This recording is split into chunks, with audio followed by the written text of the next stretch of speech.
Amém. Bom dia, graça e paz. Tudo bem com você? Bem, o que é que você analisou dessa conversa aí que a gente teve aí, desse encontro? Antes da gente entrar no assunto que a gente vai desenvolver esse mês, eu me lembro de um professor que eu tive na escola, professor de artes, que ele dizia, isso me chamou muita atenção, ele falando sobre como a gente vive muito no automático. Ele disse, você já parou a pensar que a gente nem responde o tudo bem? E que a gente geralmente pergunta o oi, tudo bem, só no automático também. Qual foi a última vez que você disse para alguém, oi, bom dia, tudo bem com você? Que você estava assim, na expectativa de a pessoa falar de verdade como é que ela está.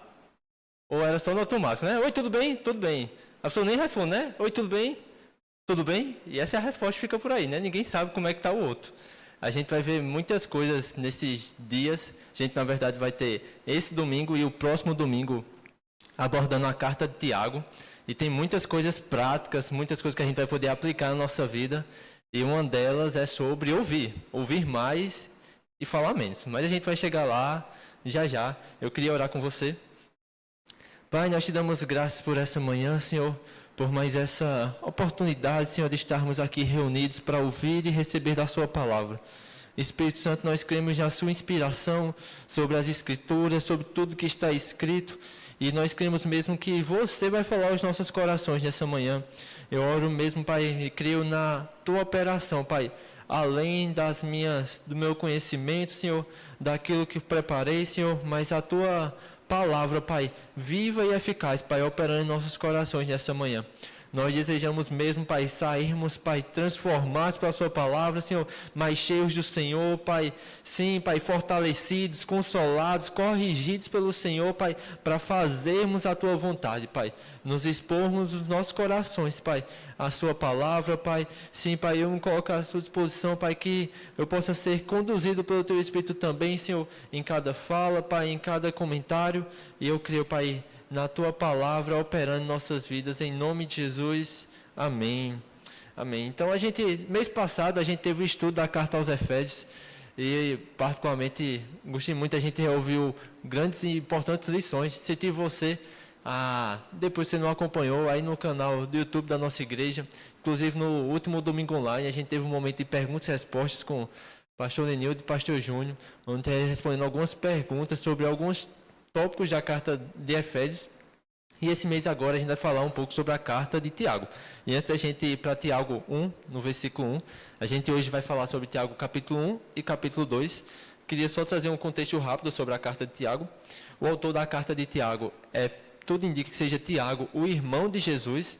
É interessante a gente até observar, algumas pessoas até destacam isso, alguns comentaristas, sobre o fato de que o Evangelho de João e outros evangelhos destacam que os irmãos de Jesus se chateavam e se rebelavam contra Jesus. Como é que pode? Esse é nosso irmão e ele está se dizendo ser tudo isso. Mas a gente vê a mudança. Depois da revelação do entendimento de quem era Jesus, a gente vai ver no versículo 1, Tiago se apresentando como Tiago, servo de Jesus. Ele entendia que não era apenas o seu irmão mais agora, mas era de fato o Cristo, o Messias. Então o autor, possivelmente foi Tiago, o irmão de Jesus. Existem algumas discussões sobre a data em que a carta foi escrita. Algumas pessoas dizem sobre entre 45 e 49 depois de Cristo, outros vão dizer para a data de 62 depois de Cristo. E o público-alvo da carta de Tiago, a gente vai ver que são os cristãos, os ex-judeus, judeus que haviam se convertido, que haviam se dispersado pelas regiões, possivelmente pela perseguição que a gente vê lá em Atos 7 e Atos 8. Só para reforçar, lembrar aqui, não sei quantos lembram, mas em Atos capítulo 7 nós temos Estevão, um dos primeiros diáconos da igreja, sendo apedrejado e morto. Nós vemos até que o Saulo, o nosso apóstolo Paulo, ele consentindo, concordando com a morte de Estevão. E no capítulo 8 diz que a perseguição se instaura sobre os cristãos e eles se dispersam de Jerusalém para as outras regiões. E aqui possivelmente nós temos Tiago, líder da igreja de Jerusalém, falando para as suas, ou possivelmente ovelhas que se dispersaram pelas regiões. E aí você vai ver por conta disso algumas características nessa carta, como por exemplo o tom mais autoritário, mais veemente com relação a algumas correções, porque ele está falando com o seu povo que ele conhecia. Então ele vai corrigir algumas coisas bem específicas, conhece bem o seu povo, e a gente vai ver aqui alguns detalhes que eu creio que vai ser bênção demais para as nossas vidas. Bem, então eu queria ler com você Tiago, capítulo 1, no versículo 1. Tiago 1, no versículo 1.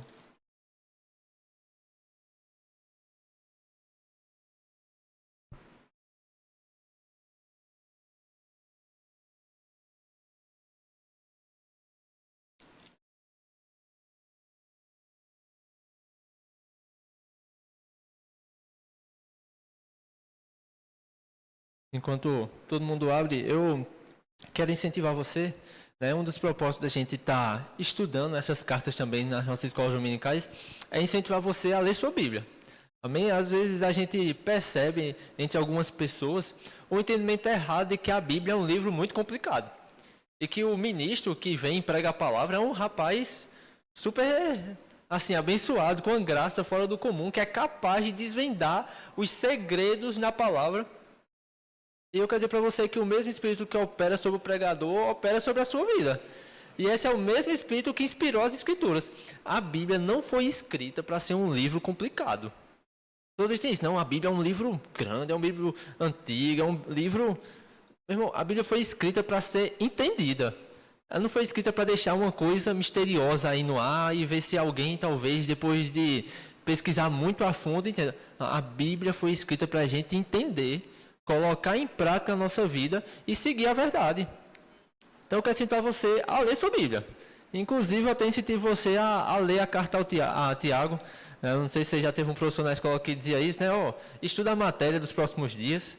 Que é quando você chegar aqui na sala de aula, você só vai tirar as dúvidas, vai ficar mais claro. Então você estuda a matéria nesses próximos dias. Quando for no próximo domingo, que o ministro vier compartilhar sobre o restante da carta, você vai só reforçar aquilo que você aprendeu. Amém? E aí fica também a indicação de livro. Infelizmente, claramente não chegarei aos pés de tamanha interpretação, né? Mas a gente tem o livro novo da editora, né? A versão interpretativa de Rick Renner da carta de Tiago e Judas. Né? Ainda não tive o privilégio de poder ler, mas eu já, conversando com algumas pessoas, fui falar que é um material riquíssimo e aí não teria como ser diferente, né? Então fica a sugestão, depois você pode até procurar a livraria e saber mais informações também. Tiago 1, versículo 1, diz assim: Tiago, servo de Deus e do Senhor Jesus Cristo, as 12 tribos que se encontram na dispersão, saudações. Meus irmãos, tende por motivo de toda alegria o passardes por várias provações, sabendo que a provação da vossa fé, uma vez confirmada, produz perseverança.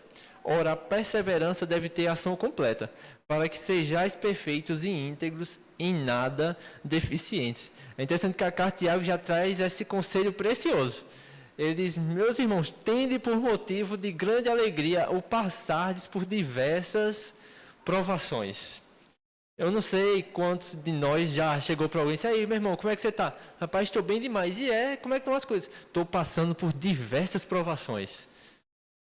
É um pouco contrassenso. Como é que eu vou me alegrar por passar por diversas provações? E me entenda, a gente não se alegra pela desgraça, amém? Você não se alegra, rapaz, alguém morreu, glória a Deus que alguém morreu. A gente não se alegra pela desgraça ou pelas coisas ruins. A gente se alegra porque a gente sabe o resultado de confiar em Deus, de permanecer em fé nessas situações, vai produzir em nós. Ele diz: tende por motivo de grande alegria. Meu irmão, eu quero deixar isso bem claro, ainda mais nos dias de hoje, que a gente vive dias de tantas notícias ruins, né? E com a informação sendo divulgada mais rápido do que qualquer outra coisa, é muito rápido chegar a notícia ruim para a gente.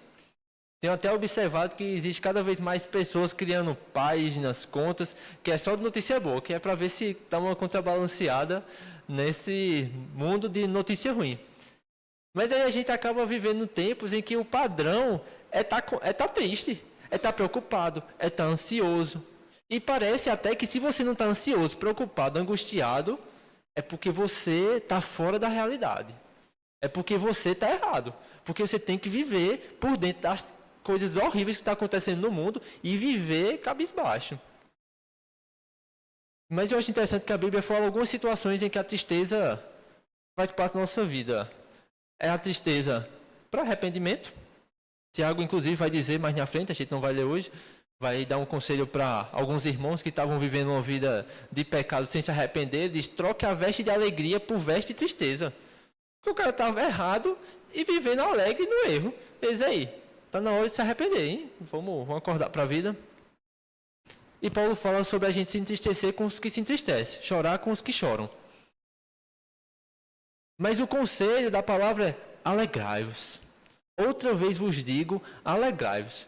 Se a gente se é um povo chamado para se alegrar por ter várias provações, por passar por várias provações, então a gente não pode ser um povo triste, não.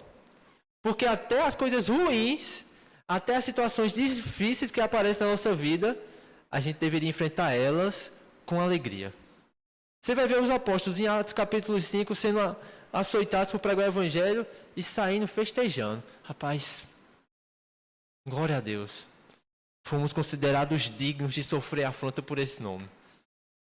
Às vezes alguém olha com cara feia pra gente que a gente é crente, a gente já faz, ó Senhor, que luta, que dor e sofrimento. Ser crente é difícil nos dias de hoje, né?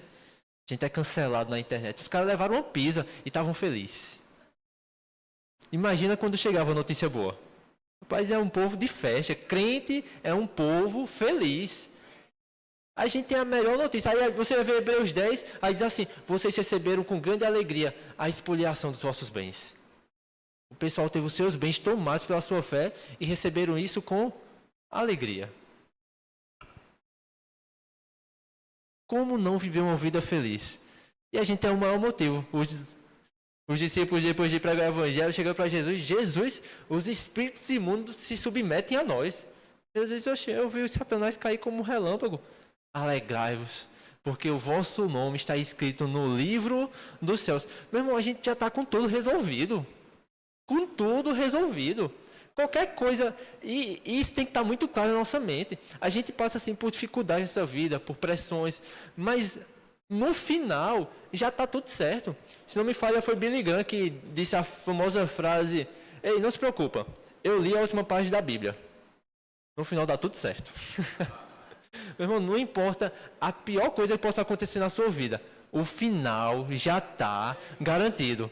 E de nada adianta ter um meio bom e feliz se o final vai ser de tristeza e dor. É o que o salmista no Salmo 73 fala. Eu tive inveja dos perversos, porque eles estão sempre bem. As pessoas olham para ele e dizem, rapaz, isso é fonte para qual beber. E diga se não é a nossa realidade. Quantas pessoas perversas não estão aí, cheias da grana, cheias do poder, vivendo bem. E as pessoas dizem, rapaz, isso é um referencial de vida. Aí o salmista, no Salmo 73, ele diz, eu tive inveja das pessoas, pensei, foi inútil manter minha mão pura. Melhor era até eu ir ter ido para o mundão mesmo. Aí ele diz, até que eu entrei no santuário do meu Deus e vi como termina. Qual é o fim deles? Meu irmão, a nosso fim já está garantido. Eu amo lá em Apocalipse capítulo 2, capítulo 3, que falam as bênçãos de um vencedor. O vencedor é aquele que perseverar até o fim. Aquele que não contaminar as suas vestes. Nós vamos andar com vestes brancas na Nova Jerusalém. Nós vamos receber um novo nome. Nós vamos comer da árvore da vida. Não vai haver mais choro, não vai haver mais dor. Meu irmão, quando a gente passa por provações, sabe o que isso produz em nós? Perseverança. E é por isso que a gente passa feliz. Quando eu era pequeno, eu me lembro de uma situação em que um argueiro entrou no meu olho. E eu entrei em pânico. Porque eu pensei que eu ia ficar cego, que eu ia morrer. De fato, assim, era uma angústia, dor e sofrimento. Porque está aqui no meu olho. Mas glória a Deus que eu passei por essa. E se hoje entra alguma coisa no meu olho, eita, saiu. Mas porque aquela experiência passada faz com que as próximas agora, eu já sei como lidar. Rapaz, eu já sei que funciona. Rapaz, Deus proveu para mim ontem. Por que Ele não vai prover hoje? A gente vai ver daqui a pouco que nele não há sombra, não há mudança. Ei, passar por provação só nos faz ser mais perseverantes. Em Romanos 5, Paulo detalha isso muito bem. Ele diz assim, que as nossas tribulações produzem experiência. E a experiência produz perseverança. E essa perseverança produz em nós esperança. E a nossa esperança não nos traz frustração, não nos confunde. O ruim é você ter uma esperança frustrada. O próprio provérbio diz isso, né? A esperança demorada, ela traz frustração, traz tristeza. Imagina você estar na expectativa de receber o pagamento, de receber uma bênção, de receber uma ajuda, e quando você olha, frustrado. Cara, eu depositei minha esperança nisso. Mas Paulo diz, a nossa esperança em Cristo não nos confunde. Porque Ele já derramou o seu amor em nosso coração, pelo Espírito que nos foi dado. Se nós, quando éramos inimigos, fomos salvos por Ele, o que dizer agora? Seremos por Ele salvos da ira. Meu irmão, o amor de Deus é demonstrado ainda mais hoje, domingo, final do feriado aí de Páscoa, o dia da ressurreição do Senhor. Não tem como a gente viver achando que Deus não vai cuidar de nós. Ele já mostrou naquela cruz que Ele se importa com a gente e que Ele providenciou tudo o que nós precisamos para nós termos um final de paz e alegria. Tende por motivo de toda alegria. Mas ele diz no versículo 4, ora, a perseverança deve ter ação completa, para que sejais perfeitos e íntegros e nada deficientes. Não é só sobre começar, não é só sobre permanecer no meio, é sobre chegar até o fim. Na parábola das sementes, do semeador, eu acho interessante, sempre me chamou a atenção as sementes que caem nos espinhos, em que os prazeres desse mundo, as riquezas, as preocupações da vida sufocam a palavra. Mas de um tempo para cá, eu tenho pensado muito sobre as sementes que caíram no meio das pedras. Jesus diz que esse é aquele que recebe a palavra com alegria. Não é aquele que recebe a palavra de qualquer jeito. Porque aquele que nem entendeu, o diabo já pegou e já levou embora. Esse aqui recebeu com alegria. Mas não tinha raiz em si mesmo. Logo a palavra diz assim, foi de curta duração, quando veio as pressões e a perseguição pela palavra, ele largou. Meu irmão, a gente precisa ter a perseverança, uma ação completa. A gente vai até o fim. A gente não vai parar no meio do caminho. Paulo diz, o que é que vai me separar do amor de Deus? Vai ser a fome, perseguição, tribulação, espada, perigo. Por amor ao Senhor, eu sou posto à morte todo dia. Aí ele diz, mas em todas essas coisas, nós somos mais do que vencedores, por meio daquele que nos amou. Ele diz, porque eu estou certo que nem morte, nem vida, nem anjo, nem principado, nem as coisas do presente, nem as coisas do porvir, nem qualquer outra criatura poderá nos separar dele. A gente vai até o fim, meu irmão. Aquele que começou a boa obra, ele vai terminar. E a gente vai estar junto com ele. A gente não larga esse evangelho por nada, não. Seja as coisas mínimas, sejam as coisas grandes. Seja uma cara feia, seja uma acusação, uma ameaça de morte. Essa é a nossa esperança. Ele diz no versículo 5, se porém algum de vós necessita de sabedoria, peça a Deus, que a todos dá liberalmente, e nada lhes impropera, e ser-lhe-á concedida. Peça, porém, com fé, em nada duvidando, pois o que duvida é semelhante à onda do mar, impelida e agitada pelo vento. Não suponha esse homem que alcançará do Senhor alguma coisa. Homem de ânimo dobre, inconstante em todos os seus caminhos.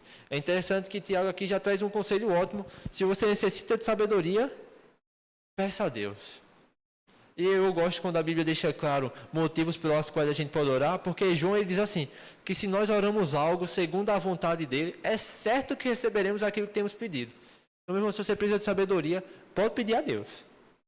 Porque é certo que ele vai lhe dar sabedoria. Ele diz aqui que ele não retém, ele dá liberalmente. Ele só deixa uma coisinha aqui importante. Peça com fé. Nada duvidando.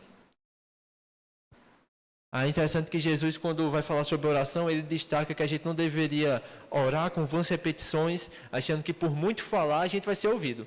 Não, a gente está certo de que Deus, ele nos ouve. E ele também ensina que quando nós orássemos, nós deveríamos crer que nós já recebemos aquilo que nós pedimos. A gente tem liberdade e acesso ao nosso Deus e Pai, que se preocupa com nós, que tem interesse em nos ajudar. Então, se você necessita de sabedoria, rapaz, tem uma situação que eu não encontro luz, peça a Deus. E Ele dá liberalmente. A gente não é chamado para viver uma vida de dúvida, mas uma vida pela fé. O justo, ele vive pela fé. E de fato isso vem por se alimentar da palavra, por conhecer mais do Senhor, por buscar mais a Ele. Quanto mais a gente busca Ele, mais convicto a gente fica daquilo que Ele tem para as nossas vidas. Dar menos ouvido às coisas desse mundo e mais ouvidos para o Senhor. Porque a vida que o Senhor tem para a gente é uma vida de alegria.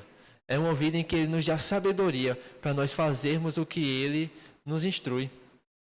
E sem fato, sem fé não tem como viver feliz não.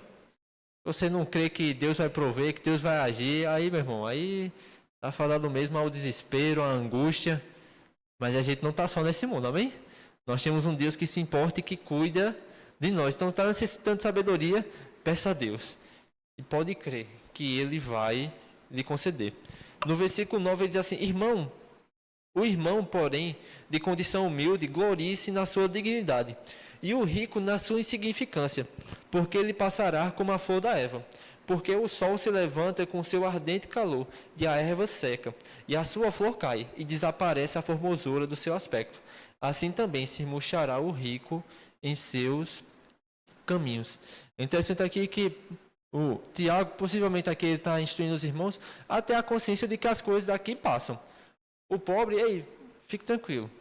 Você tem a sua dignidade do Senhor. E ainda mais você vai receber algo ainda muito maior no Senhor. Então fica. E você, o rico, saiba que essa riqueza agora vai passar. É interessante que a gente vai ver esse ponto aqui muito no capítulo 1. Tiago está escrevendo mais uma vez para um povo que foi disperso pela perseguição. A perseguição apertou, foi cada um para o canto. E Tiago está aqui exortando eles, incentivando eles a permanecer e não largar. Perceba o tom dele. Ei, tem por motivo de alegria o passar por muitas provações. Que você está sendo perseguido pelo Evangelho. Ei, tem isso por motivo de muita alegria. Aí está dizendo agora, você está passando dificuldade? Ei, não se preocupa não. Existe a sua dignidade do Senhor, não esqueça disso. Permaneça no Senhor. No final, vale a pena. No final você recebe a sua recompensa. E você rico, não fica apegado à sua riqueza não. Porque isso vai passar. A gente tem que estar apegado no Senhor. Porque assim como a erva seca, também as coisas desse mundo vão passar. A gente usa, a gente recebe, a gente aproveita das bênçãos que a gente tem nessa terra, mas ciente de que é passageiro. Ciente que a gente não pode se apegar muito não. Porque isso aqui vai se tornar nada. O versículo 12 diz assim, bem-aventurado o homem que suporta com perseverança a provação, porque depois de ter sido provado, receberá a coroa da vida, a qual o Senhor prometeu aos que o amam. Esse sou eu e você, amém? Aqueles que o amam. Ninguém ao ser tentado diga, sou tentado por Deus, porque Deus não pode ser tentado pelo mal, e Ele mesmo a ninguém tenta. Ao contrário, cada um é tentado pela sua própria cobiça, quando esta o atrai e seduz. Então a cobiça, depois de haver concebido, dá à luz o pecado, e o pecado, uma vez consumado, gera a morte. A gente veio ter algo primeiramente falando sobre a gente perseverar no meio das provações, das tribulações, da perseguição. E agora ele fala sobre a gente perseverar também em santidade. Quando a tentação vem. Ele diz aí, primeiro, quando você for tentado, não diga que é Deus que está lhe tentando não. Porque Deus não tenta ninguém. Ah, rapaz, eu pequei aqui, é porque Deus me testou aqui, aí eu vacilei no teste de Deus. Meu irmão, Deus não tenta você não. 1 Coríntios 10:3, esse versículo mudou a minha vida, ele diz assim, não há nenhuma tentação que vem sobre nós que não seja humana. 1 Coríntios 10:13. Pelo contrário, Deus é fiel e não deixará que a gente seja tentado mais do que a gente pode suportar. Meu irmão, não tem uma tentação na sua vida, não tem uma tentação na sua vida que seja maior do que você pode suportar. Porque deu uma vontade de matar aquela pessoa, mas foi uma vontade além do que eu podia, não teve como eu me controlar. Mentira, porque Deus é fiel e não deixa. Ou você está dizendo que Deus é infiel, ou você está enganado, e você está enganado. Você não, né? As pessoas que dizem isso, né? Porque quando eu vejo aquela pessoa já dá vontade, já coça minha língua para falar. E você não é tentado mais do que você pode suportar, não. Pelo contrário, diz assim, Deus é fiel. E quando vier a tentação, Ele vai prover o escape. E quando vier a tentação, sabe que você, primeiro, pode suportar, e segundo, já existe a saída. Pessoas presas no pecado é porque esse pecado é grande demais. Meu irmão, isso aí já acabou pra gente. A gente, em Cristo Jesus, a gente vence o pecado. Se o Filho vos libertar, verdadeiramente sereis livres. Meu irmão, a gente está chamado para uma vida de liberdade. Aí ele diz aqui qual é o caminho, o que acontece? Vem a tentação, a gente tem os desejos pecaminosos na nossa carne, resultado da queda. Romanos 1 vai falar sobre isso, né? Sobre os desejos e inclinações a quais os homens foram levados por conta de não crer que Deus, não reconhecer que Deus era. Esse desejo da sua carne, e glória a Deus, meu irmão, quando a gente ressuscitar, seu corpo será transformado, essa carne inclinada para o pecado, vai ser desfeita, a gente vai estar diante do Senhor, sem tentação, sem pecado, só na glória e na bênção. Mas hoje ainda existe a carne, amém? A carne milita contra o Espírito. E ele diz que quando esse desejo interno, ele atrai e seduz, quando vem essa sugestão, lhe atraindo, lhe seduzindo, se a tentação, que ele fala mal do irmão, ei, faz isso pra ele, ei, só uma mentirinha aí, rapaz, só uma mentirinha. Quando essa atrai ou seduz. E se a gente consente com esse sentimento, se a gente corresponde a essa atração e essa sedução, algo é gerado. Algo é concebido desse relacionamento. E essa concepção é o pecado. O pecado começa quando você começa a sentir esses pensamentos, meu irmão. Jesus disse, se alguém olha para uma mulher com a intenção impura, esse já cometeu o pecado no seu coração. O problema é quando vem a sugestão, você fica, rapaz, eu vou alimentar esse desejo. Eu vou buscar isso. Você está concordando com essa tentação, aí o pecado já nasceu. E uma vez consumado, meu irmão, ele gera a morte. A gente é chamado para uma vida de santidade. E vamos perseverar. Mesmo que venham tentações, porque ele já nos deu a vitória em Cristo Jesus. Amém? Versículo 16 diz, não vos enganeis, meus amados irmãos. Toda boa dádiva e todo dom perfeito são lá do alto, descendo do Pai das luzes, em quem não pode existir variação ou sombra de mudança. Pois segundo o seu querer, ele nos gerou pela palavra da verdade, para que fôssemos primícias das suas criaturas. E glória a Deus por isso. Nós temos um bom Pai, o qual dá sobre nós, concede sobre nós toda boa dádiva e todo o dom perfeito. Não existe nada de bom que não venha do Senhor. Tudo que é bom vem da parte do Senhor. E fica aqui o destaque. Aquilo que não vem da parte do Senhor, às vezes pode até parecer bom, mas não é não. Porque toda boa dádiva vem do alto, do Pai das luzes, no qual não pode haver sombra de mudança. O nosso Deus não muda. Eu gosto sempre de lembrar, quando eu vejo sobre essa questão, quando a gente estudava na escola sobre os deuses da Grécia, sobre Zeus, sobre Poseidon, sobre esses deuses da mitologia, eram deuses inconstantes. Deuses que uma hora estava de bem com o povo, outra hora não, então o pessoal tinha que barganhar com os deuses da época para ver se, né? Obviamente, tudo isso mitologia, amém? Glória a Deus, não existe Zeus, nem Poseidon, amém? Mas o nosso Deus não é assim. O nosso Deus, a gente tem convicção do caráter dele e da sua vontade para nós. E quem ele é, e o que a Bíblia diz sobre ele, que toda boa dádiva e todo dom perfeito vem dele. Ele diz que pelo seu querer, a gente viu muito isso em Efésios, né? Nós fomos salvos por conta da vontade dele, porque ele foi por nós, é pela graça, segundo o seu querer. Ele nos gerou pela palavra da verdade, para que fôssemos como que primícias das suas criaturas. No versículo 19 ele diz, sabeis estas coisas, meus amados irmãos, todo homem, pois seja pronto para ouvir, tardio para falar, tardio para se irar, porque a ira do homem não produz a justiça de Deus. Portanto, despojando-vos de toda a impureza e acúmulo de maldade, acolhei com mansidão a palavra em vós implantada, a qual é poderosa para salvar a vossa alma. Eu amo esses versículos aqui, porque foi até o exemplo mostrado aí pela dinâmica, através de Rossana e Ana. Todo homem seja pronto para ouvir. E a gente às vezes é muito tentado, no momento de raiva, ser pronto para falar. E a gente às vezes se gloria disso, né? Misericórdia, a gente não. Tem gente que se gloria nisso, né? Tá vendo, ó?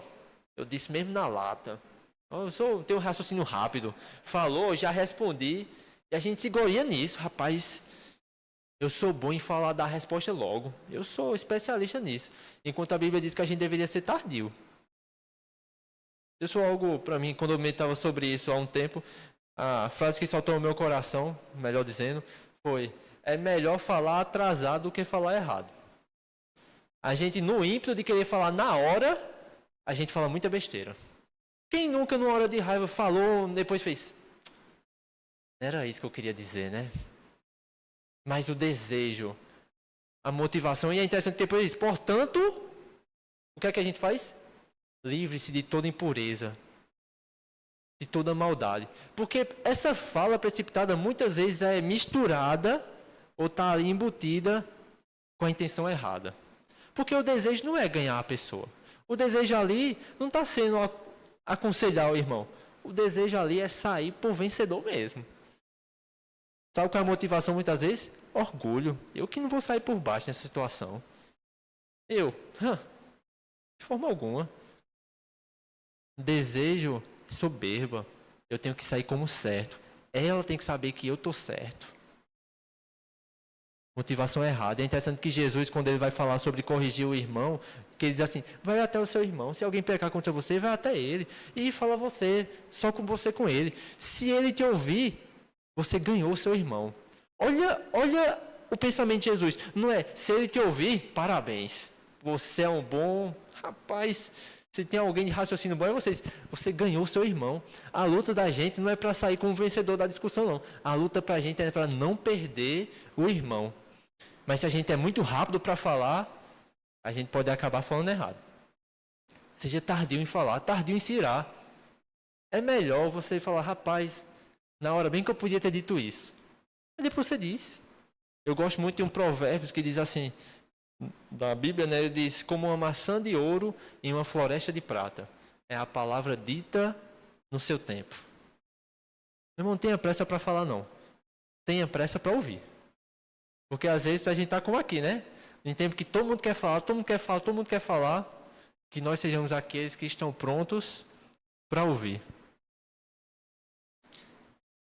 Ele diz, versículo 22, tornai-vos, pois, praticantes da palavra, e não somente ouvintes, enganando-vos a vós mesmos. Porque se alguém é ouvinte da palavra e não praticante, assemelha-se ao homem que contempla no espelho o seu rosto natural, pois a si mesmo se contempla, e se retira, e para logo se esquece de como era a sua aparência. Mas aquele que considera atentamente na lei perfeita, lei da liberdade, e nela persevera, não sendo ouvinte negligente, mas operoso praticante, esse será bem-sucedido, bem-aventurado no que realizar. E aqui nós temos esse precioso conselho que a gente ouve tanto, não ser apenas ouvinte negligente. A gente não cresce no Senhor por ouvir a palavra. O propósito dessa série de a gente estudar a Bíblia não é só gerar conhecimento na gente, é gerar prática. Hebreus capítulo 5 fala sobre aqueles que se tornaram preguiçosos, vagarosos para ouvir, e por conta disso precisavam ouvir de novo o leite espiritual. Aí ele diz, o que ele diz? Os quais pela prática. O alimento sólido é para os maduros, os quais pela prática. Meu irmão, se você ouvir 50 mil vezes sobre o mesmo assunto da palavra e não colocar em prática, você ainda é inexperiente. Porque a experiência vem pela prática. Ele disse, se a gente é ouvinte negligente, é como alguém que olha no espelho a sua aparência e logo se esquece como era. Viu? Chegou no culto domingo, aquela pregação, disse, rapaz, eu tenho que fazer isso. Realmente, eu vou mudar isso na minha vida. Aí chega na segunda, se foi. Se no outro domingo me estar no mesmo ponto, vai ter mesmo interesse, mesma disposição no coração para ter que fazer a mesma coisa. É uma coisa que eu, particularmente, eu tenho policiado a mim mesmo. É de quando a gente ouvir uma palavra sobre oração, vamos botar em prática isso. Eu não sei você, mas eu me acho, quando eu observo isso na minha vida, eu digo, rapaz, tinha que ajustar isso. Se hoje é falar sobre oração, eu digo, rapaz, tenho que desenvolver um vídeo de oração. Aí domingo que vem é falar sobre oração. E eu me encontro na mesma situação de semana passada que eu decidi tomar alguma posição na minha vida, eu tenho que me despertar, porque eu estou sendo um ouvinte negligente. toda vez ouvindo a mesma coisa e nunca mudando. Jesus diz isso, né? Jesus vira para a multidão e diz: vocês me chamam Senhor, Senhor, e não faz o que eu vos mando. Esse é como aquele que constrói a casa sobre a areia. Alguém já talvez até destacou sobre essa passagem que talvez se a gente olhasse para as duas casas, a casa construída sobre a rocha e a casa construída sobre a areia, as duas iriam aparentar estar construídas sobre o mesmo lugar. Porque o que construiu sobre a rocha é aquele que cavou. É aquele que cava até chegar na rocha. Meu irmão, é sobre praticar a palavra. É isso que torna diferente. E é essa uma das acusações ou das correções que Tiago está fazendo às suas ovelhas aqui. A gente vai ver isso, por exemplo, no versículo 26, ele diz assim: se alguém supõe ser religioso, deixando de refrear a língua, antes enganando o próprio coração, a sua religião é vã. A religião pura e sem mácula para com nosso Deus é esta: visitar os órfãos e as viúvas nas suas tribulações, e a si mesmo guardar-se incontaminado do mundo. Então aqui ele está destacando que a nossa fé, e a gente vai ver isso agora no capítulo 2, não é só sobre a gente concordar, não é só sobre a gente ter um assentimento mental, dizer, rapaz, isso é verdade, rapaz, Deus existe, rapaz, que palavra bonita. Mas é sobre a gente colocar em prática essa palavra. É sobre a gente ajudar aqueles que estão precisando. É sobre a gente se livrar ou viver uma vida de santidade, nos livrando da contaminação do mundo. É uma coisa que, por um tempo, eu fiquei observando, compartilhando as coisas que eu estava observando na minha vida há um tempo, para você também, talvez, avaliar. Amém? Estamos todo mundo junto nesse barco aí, crescendo e se desenvolvendo. Amém? Mas eu estava observando que, às vezes, no meio de um culto, o meu amém não era um eu recebo. Era um, isso é verdade. Porque uma coisa tem a ver com a outra. É que eu estava percebendo que as minhas atitudes durante a palavra eram mais um conferir se a ministração era boa, se era legal, se era bonita, se era verdade, do que um, rapaz, o que é que eu estou fazendo na minha vida com relação a isso? E o que eu vou fazer quando eu sair daqui? Porque é sobre isso. Se você ouviu, você sair daqui essa manhã, Lucas, palavra abençoada. Glória a Deus. E glória a Deus mesmo. Glória a Deus. Se foi, glória a Deus. Se não foi, aí foi culpa minha mesmo. Mas não é só para você sair daqui, que palavra maravilhosa, não. A bênção é você sair daqui e você dizer assim, cara, essa é a área que eu vou melhorar. Rapaz, essa é a área que eu estava meio desanimando, mas eu vou permanecer naquilo. Rapaz, eu estava desanimando. É isso que eu vou fazer. Porque não é só sobre ouvir. Capítulo 2, versículo 1, ele diz: meus irmãos, não tenhais a fé em nosso Senhor Jesus Cristo, Senhor da glória, em acepção de pessoas. Se, portanto, entrar na vossa sinagoga algum homem com anéis de ouro nos dedos, em trajes de luxo, e entrar também algum pobre andrajoso, e tratardes com deferência o que tem os trajes de luxo, e lhe disserdes: tu assenta-te aqui, em lugar de honra, e disserdes ao pobre: tu fica ali em pé, ou assenta-te aqui abaixo do estrado dos meus pés. Não fizeste distinção entre vós mesmos, e não vos tornaste juízes, tomados de perversos pensamentos? No versículo 5 ele diz: ouçam, meus amados irmãos, acaso Deus não escolheu os que são pobres aos olhos do mundo, para que sejam ricos na fé, e herdem o reino que ele prometeu aos que o amam? Mas vocês desprezam o pobre, e não são os ricos que oprimem vocês? Não são eles que os arrastam para os tribunais? Não são eles que difamam um bom nome que sobre vocês foi invocado? Se vocês de fato obedecerem à lei do reino, conforme a Escritura afirma, ame ao seu próximo como a você mesmo. Hajam corretamente. Mas se tratarem os outros com parcialidade, cometem pecado e serão condenados pela lei como os transgressores. É interessante aqui, só 2 destaques aqui rápidos. É interessante que Tiago ele tem muito essa fala de observar a lei perfeita, a lei da liberdade, né? Se a gente cumprir a lei, e aqui é principalmente porque ele está falando para os cristãos que antes eram judeus, então eles entendem muito esse linguajar da lei, mas não significa que a gente deve seguir a lei como é no Velho Testamento, amém? Quando ele fala dessa lei da liberdade, é essa lei que a gente tem agora em Cristo, mas que constitui e tem um mandamento bem claro: amar a Deus sobre todas as coisas e amar o próximo como Ele nos amou. Aí ele diz, olha, não hajam com parcialidade. Porque possivelmente ali naquele lugar existiam pessoas que estavam querendo tratar melhor aquelas pessoas que eram ricas, que tinham uma reputação maior, do que aqueles que estavam chegando na igreja, na sinagoga, e aqui ele usa o termo sinagoga, um dos possíveis motivos pela qual a carta tende a ser um pouco mais antiga, e ele diz que não deveríamos agir com parcialidade. Irmão, a graça do corpo de Cristo é esta, é que não importa sua formação, o quão alto, baixo, magro, gordo, bonito, feio você seja, todo mundo é membro do mesmo corpo. E todo mundo é digno do nosso tratamento de excelência do mesmo jeito. Paulo fala isso, né, em 1 Coríntios, aqueles membros que não necessitavam de honra, Deus concedeu mais honra ainda. Para que a gente tenha o igual cuidado de uns para com os outros, para que a gente valorize uns para os outros da mesma maneira. Não é sobre reduzir o nível, não. É sobre manter o nível alto para todos. E a todos eu dou atenção. E eu me importo com todos, seja do mais inferior financeiramente ou mais suprido.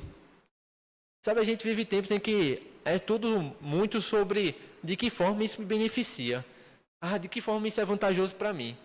E a gente tem que tomar sempre o cuidado de a gente não estar buscando isso em tudo na nossa vida. Não, é porque eu quero estar sempre com aqueles que são os superiores, aquelas pessoas de influência, aqueles que têm as melhores coisas, porque dessa maneira eu vou poder receber isso, porque dessa maneira eu vou ser acrescentado nisso. Meu irmão, a gente também tem que ter o coração de, rapaz, com quem é que eu posso me achegar para que eu possa ser uma bênção para essa pessoa? De que forma eu posso me auxiliar daquela pessoa para que eu possa ser socorro para essa outra pessoa? Para que eu possa ser auxílio para esse outro? E não buscar só apenas o que é confortável para a gente. Porque a vida da igreja é isso. É você se associar com pessoas que vão lhe acrescentar, que vão lhe instruir, que vão lhe inspirar, que vão lhe corrigir. Se associar com pessoas que você vai dizer, rapaz, essa eu vou ajudar. Esse eu vou abençoar. E que fique bem claro aqui. Não é porque a pessoa é mais simples, nesse sentido, que ela não é a pessoa que vai lhe acrescentar. Amém? Esse entendimento de que os ricos é que são os abençoados por Deus, isso é coisa dos judeus da época, né? Jesus vira para o jovem rico e diz, vende tudo o que tem e me segue. A Bíblia diz que ele se entristece porque tinha muitas coisas. Aí Jesus vira para os discípulos e diz, quão difícil é um rico entrar no reino dos céus. E para a gente hoje, talvez se soe já com, é verdade, né? Que os ricos desse mundo não tem jeito mesmo. Mas naquela época não era esse entendimento, não. O entendimento era uma pessoa rica, uma pessoa abençoada por Deus. Aí o entendimento dos discípulos é, um rico é difícil entrar no reino dos céus? Os discípulos viram para Jesus e disseram, então quem é que pode ser salvo? Se o rico não consegue entrar, então quem é que pode ser salvo? O que você entende é que no reino de Deus, a gente julga todos da mesma forma, a gente não age com parcialidade. E eu gosto do argumento de Tiago. Olha o que ele diz no versículo 10. Não, perdão, a gente já leu aqui no versículo 5, ele diz, ouvi, meus amados irmãos, não escolheu Deus os que para o mundo são pobres, para serem ricos em fé e herdeiros do reino de Deus, que ele prometeu aos que o amam. Eu acho interessante porque o argumento dele é, não ajam com parcialidade. Porque Deus não age assim. Porque a gente às vezes quer levar para o outro lado, né? Não, isso aí é porque Deus é Deus, né? Mas irmão, você é filho de Deus, amém? E Jesus diz isso. Jesus diz, olha, se ele faz chover sobre bons e maus, justos e injustos, então a gente também tem que fazer da mesma maneira. A gente age como o nosso Pai nos ensinou, como Cristo revelou para nós. E eu acho isso incrível. Jesus se sentava desde o mestre da lei, passava tempo conversando com Nicodemos, explicando sobre o novo nascimento, mas também fazia questão de ir lá no poço, conversar com a mulher samaritana e deixar claro para ela que ele era o Messias. Rapaz, é uma revelação muito grande para dizer para alguém que era escanteado. Por que não dizer para... Porque Jesus não tinha problema. Inclusive, Jesus, em certo momento, ele exalta, ele levanta a voz, graças de dor, Pai, porque o Senhor ocultaste essas coisas dos sábios, mas revelaste aos pequenos. No nosso meio não pode haver parcialidade. A gente trata todos com igual cuidado. Amém? No versículo 10 ele diz assim: pois qualquer que guarda toda a lei, mas tropeça em um só ponto, se torna culpado de todos. Porquanto aquele que disse, não adulterarás, também ordenou, não matarás. Ora, se não adulteras, porém matas, vens a ser transgressor da lei. Falai de tal maneira e de tal maneira procedei, como aqueles que hão de ser julgados pela lei da liberdade. Porque o juízo é sem misericórdia para com aquele que não usou de misericórdia. A misericórdia triunfa sobre o juízo. Aqui a gente tem essa verdade básica do nosso entendimento sobre a nossa salvação, sobre a nossa queda, é que aquele que tropeça em um mandamento já transgrediu a lei. É importante a gente destacar isso. Quando a gente fala a frase não existe pecadinho e pecadão, a gente está dizendo que todo pecado é poderoso o suficiente para lhe fazer ser necessitado de salvação. Você consegue me entender? Não importa, eu menti, eu adulterei. Os dois precisam de salvação do mesmo jeito. Obviamente, existem pecados que são, a gente vê a Bíblia falando de distinção de gravidade, de intenção, de maldade, maiores. Amém? Mas no que diz respeito à nossa salvação, não tem distinção. Porque uma transgressão da lei já é a transgressão da lei. E é a transgressão da lei que nos faz morrer espiritualmente. O pecado nos faz. Porque em 1 João diz que o pecado é a transgressão da lei. Aí eu gosto que ele diz assim no versículo 3, porque o juízo é sem misericórdia para com aqueles que não usou de misericórdia. A misericórdia triunfa sobre o juízo. Eu gosto de destacar esse versículo porque a gente também é chamado para ser um povo misericordioso, amém? A gente é um povo de santidade, a gente é um povo que não concorda com o pecado, mas a gente é um povo também misericordioso. Porque Deus agiu de misericórdia com a gente, amém?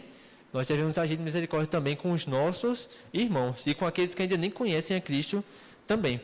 Versículo 14. Meus irmãos, qual é o proveito se alguém disser que tem fé, mas não tiver obras? Pode acaso semelhante fé salvá-lo?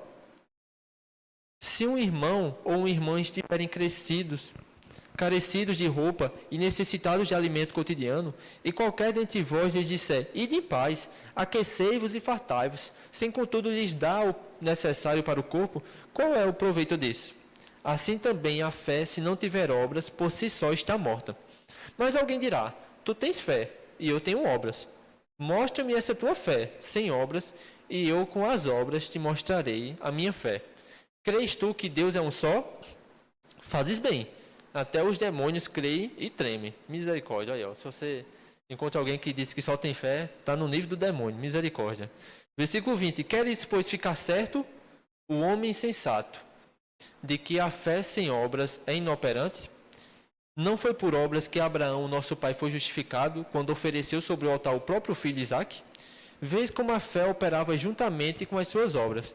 Com efeito, foi pelas obras que a fé se consumou.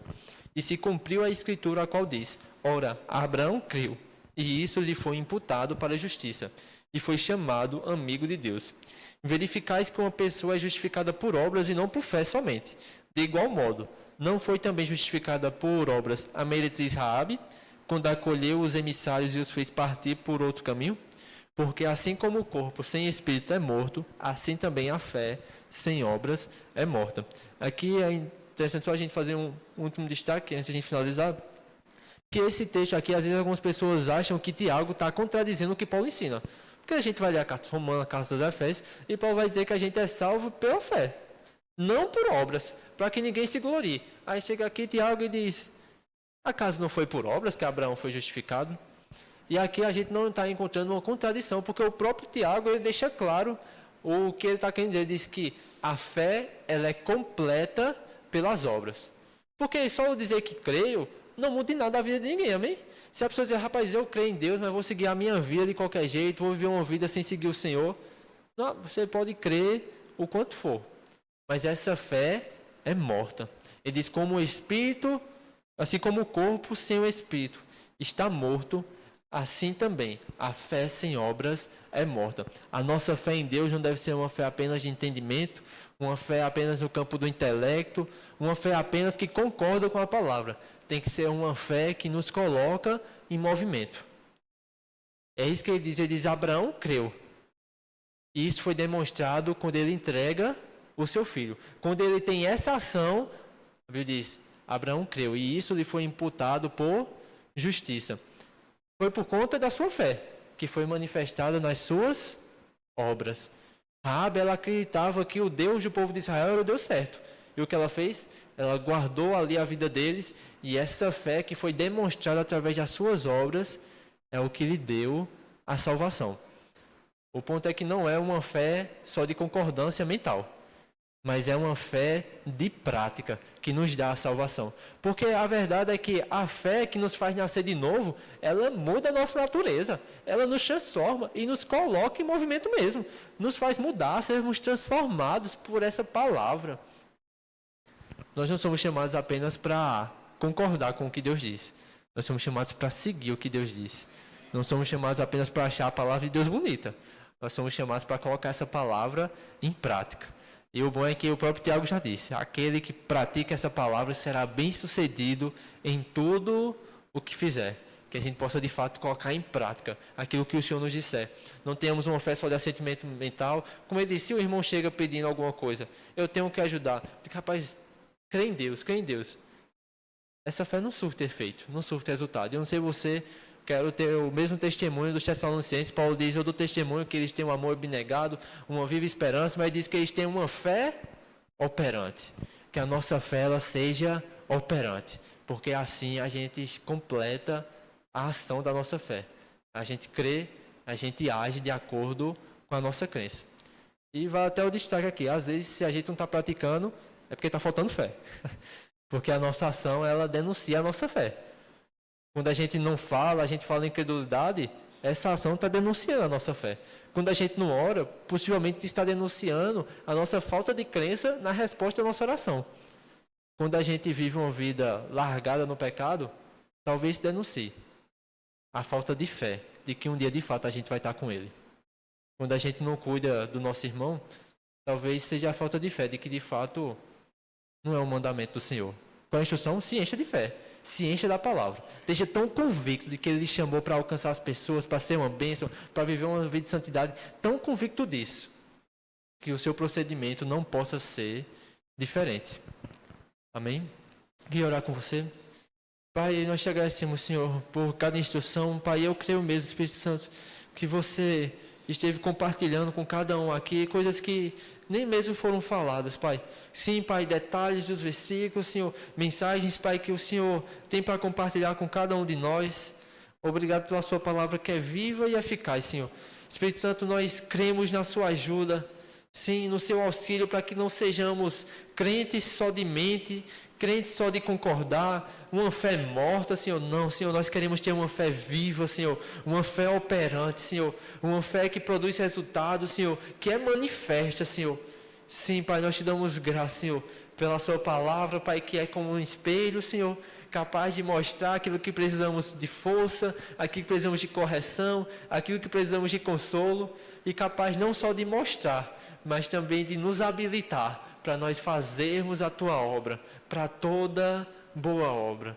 Nós te damos graça, Senhor, pela sua palavra, Senhor. Nós somos gratos, Senhor, por termos ela, Pai, em nossas mãos, Senhor. Sim, Pai, ao nosso acesso, Pai.